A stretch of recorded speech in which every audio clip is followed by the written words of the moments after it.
Miami Dolphins versus the Atlanta Falcons, Week 2 preseason preview. Mitchell Renz here from Chat Sports, ready to walk you through this fun game. Plus, I am going to give you some key players to watch on the offensive side of the football and on the defensive side of the football. So when you look at this one, you got Atlanta traveling to Miami Gardens on Saturday, August 21st at 7 p.m. Eastern Time. The total over-under in this one is 37.5 points. The Miami Dolphins, 5-point favorites. So what I want you guys to do is think about this game here and go down in the comments section. And yes, every single person that comes across this video, because I haven't done a Dolphins video in a long time. So I want to see a lot of comments on this vid. I want you to go ahead and predict the score. Miami Dolphins, Atlanta Falcons. I'm going to be looking down there in the comments. And if you want to go ahead and bet on this game, or honestly, man, any preseason game for the entire week, season, I don't care when, you can go to chatsports.com/bet, but make sure you use that promo code Dolphins125. So now what we're going to do here is get into some key players to watch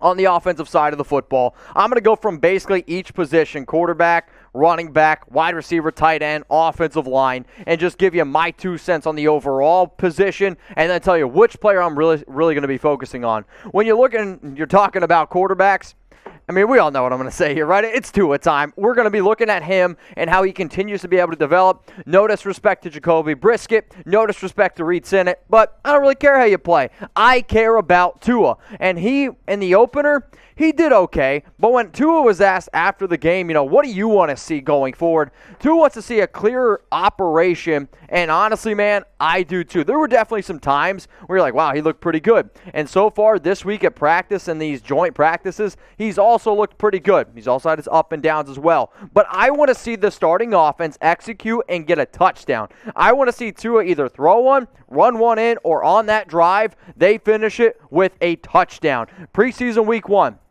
8 of 11, 99 yards, and a pick. He needs to limit the turnovers. We know that he can be good, but he needs to limit the turnovers. So you guys tell me here down in the comments, how many drives do you want to see Tua play going up against the Atlanta Falcons? We know he's the starter. I don't care what anybody says out there. He is going to be the starter on day 1. He's going to be the starter the entire season regarding an injury. So comment below, how many drives do you want to see Tua play versus the Falcons?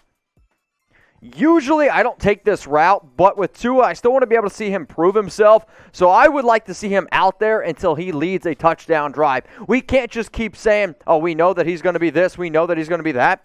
Sooner or later, you got to actually do it. So I want to see him lead a touchdown drive. I understand he doesn't have a lot of his top receivers, but I'm keeping him on the field until I see the referees do this. Let's go to the running back position now. Myles Gaskin, Malcolm Brown, Saved Ahmad. So last week, or maybe like 2 weeks ago at this point, Brian Flores said, hey man, we're going to go with the hot hand approach. If you play fantasy football, the thing that you hate to hear is running back by committee. The player that I am going to watch, though, the closest is still Myles Gaskin. Why? He's still the top running back in Miami, despite the running back by committee comments by Flores. This is by a beat reporter from the Miami Herald. Gaskins was the RB1 in joint practices the entire week, which is what I am really concerned about. He had 4 carries, 19 yards in this past week up against the Chicago Bears. I will say I was impressed by Ahmad. He definitely had some bursts, averaging over 6.4 yards per carry. But this is Gaskins' team, and if you guys do like to play fantasy, one of the running backs that I am going to try to get in every single one of my leagues is Gaskin, because if he can stay healthy, he's a running back to me that can get around 1,000 rushing yards. Let's now go to the wide receiver position, and we're going to be talking about a bunch of these dudes, but the guy I really want to focus on is Jaylen Waddle, simply because Waddle's got that burst, right? And he's been great at joint practice. He's been roasting guys. Now, he has had 1 or 2 bad drops. Obviously, I don't like that, but Devontae Parker, banged up. Will Fuller and Albert Wilson, they are continuing to miss practice. And it's very frustrating because earlier on the show, I was like, I want to see Tua go.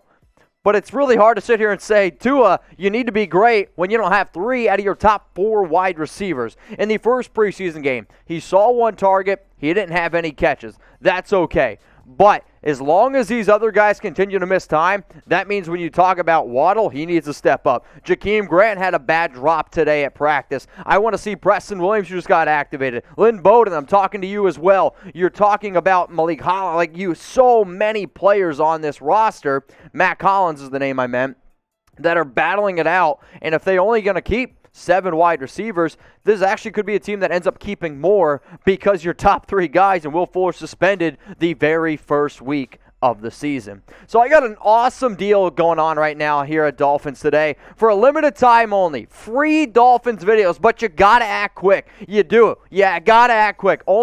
This deal is only available for the next 365 days. So if you're looking for free Dolphins videos, you better act quick. Go ahead, hit that big red button that says subscribe.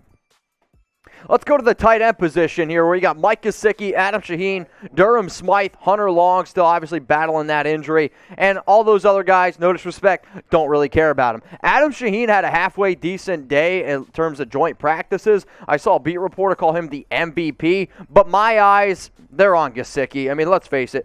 In a brief moment last week, he showed that he looked like one of the best tight ends in the league.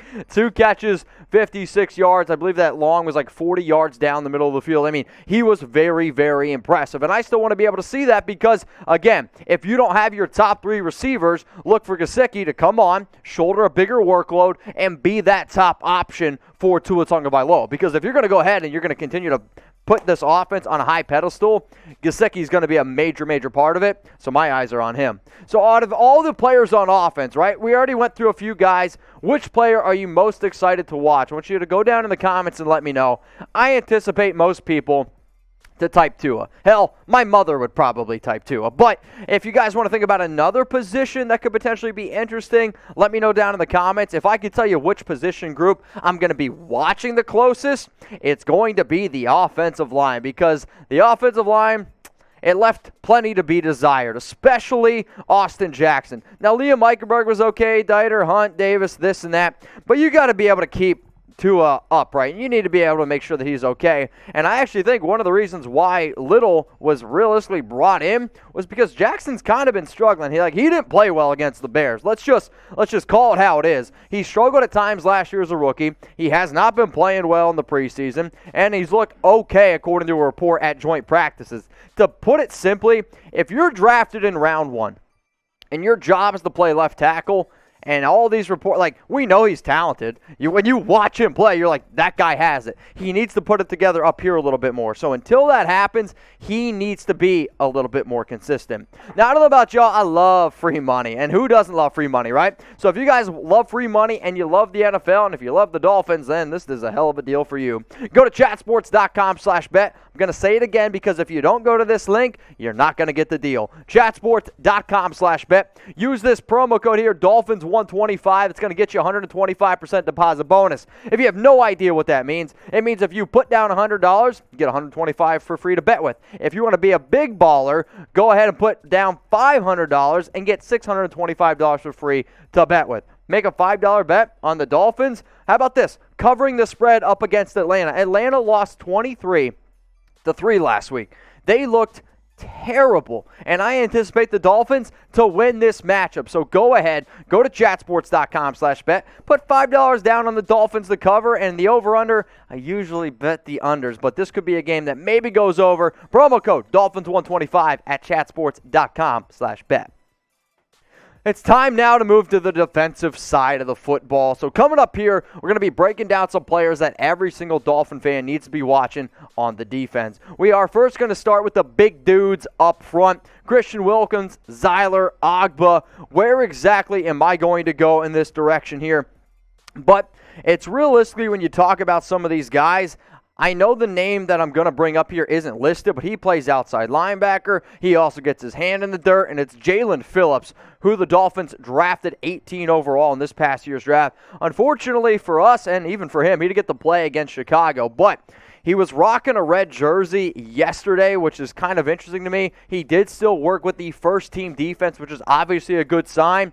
In terms of, is he going to play? Throw your shrug emojis down in the comments because I don't really know. I'm hoping that he's out there playing. We know that he's had some injury issues in the past. He's already been banged up a few times this offseason. But I want him to be out there, and if he's 100% healthy, I hope he is out there because he's a very, very fun talent to watch. Let's now look at some of these linebackers here. Benardrick McKinney, Baker, Van Ginkel. Which guy do you think I'm going to end up saying that I want to watch? Well, I'm going to go ahead here and go with Benardrick McKinney, who had a tackle last week against Chicago, but with some injuries here that could actually force him to play a little bit of extra snaps, which could be interesting. And I don't know if I recommend this personally, but there was a report out there that the Dolphins could try to do a little bit of an experiment here with McKinney playing up against Kyle Pitts. So Kyle Pitts, rookie tight end out of Florida. I know you all know him very well. He is just an incredible athlete. It's probably not the route I would go with McKinney. If it was up to me, if he's playing, it's Eric Rowe. That's who I personally would put on Kyle Pitts. But there was a report out there that they might try to put Baker and McKinney on Pitts just to kind of see how it goes. So out of all the players on defense, where are you guys going to be watching the closest? Go down in the comments and let me know. Last year, Miami, one of the most productive defenses because they had so many of these undernamed guys, but I don't know, sleepers, I guess, if you will, being able to step up, playing their role perfectly. So go down in those comments. Let me know, which player are you most excited to watch on defense? Let's now look at the guys in the secondary. I'm not sure how much of Howard we're going to see. Byron Jones, Eric Rowe, Coleman, Javon Holland. But the name that I'm going to bring up here is a name that I love to say, and I've never been able to spell it correctly. Noah Igbinoghene. So he was wearing a red jersey at joint practice today, and I'm hoping that he turns into the player that he can be. So when he was first coming out of Auburn, I really liked him.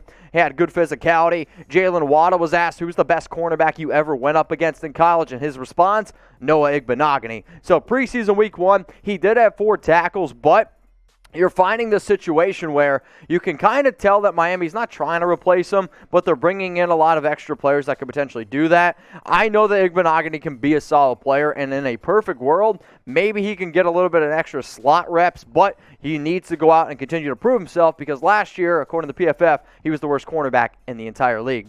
So one more time here, y'all. The total over-under in this one, 37.5 points. Miami, 5-point favorites. Hopefully you guys go ahead and put Miami down to win this one. Saturday, August 21st, 7 p.m. Eastern Time. And if you made it this far in the video, seriously, go ahead, give me a like.